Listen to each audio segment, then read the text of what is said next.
Hello class. This is a quick video to show you how to use our 3D rotational models from BioDigital. So in this model here, you are likely to see a lot of similar models. It would pop up in a square box like this, right? And then you get to rotate the model. Often it would take maybe like 5 seconds to load the model, to completely load the model. Sometimes it's pretty quick, sometimes it might take a little bit of time, depends on the speed of your internet. But once the model is completely loaded, you can do a lot with that model. You can of course zoom in or zoom out, right?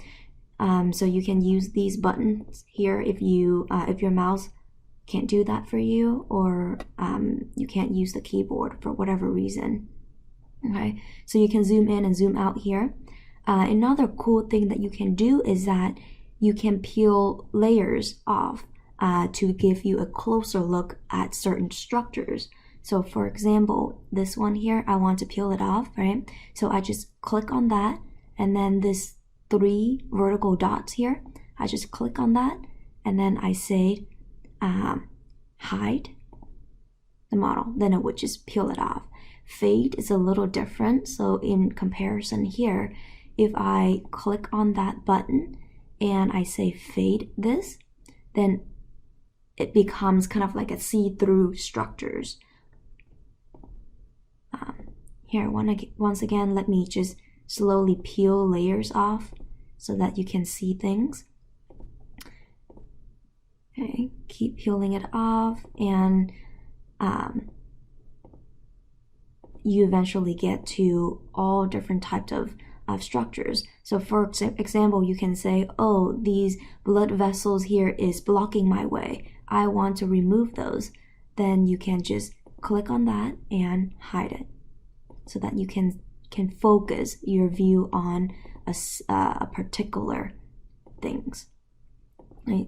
You see how I just keep removing things. You can get as deep as all the way down to the skeleton.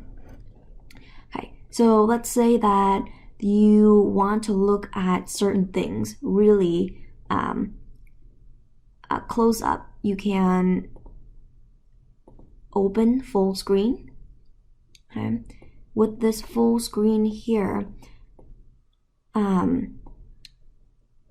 you see how it's really hard for me to see the foot here, and there's a lot of rooms here. What I can do is that I can pin the view and then move the body up, okay? And then zoom in, and then I can keep doing that until I get the view that I want. Okay. Okay. I think that's pretty much that. And on the side, sometimes it has pretty good description of what the model is about, which is pretty useful as well. You can also kind of just click on that and it will expand out the description. If you, for any chance, want to look at the answers, you can just click on the structure and it will tell you what that structure is. I recommend not fully trust it. Sometimes it's just really specific, and for this class we don't exactly go that extreme of, that level of specificity. So it's not exactly what I look for on the exam. I want certain terms, and those terms are the terms that I ask you to learn, or the terms that you practice in your labs, instead of the specific terms that this website give you or this model give you. Okay, all right, that's it for this tutorial, guys. Bye.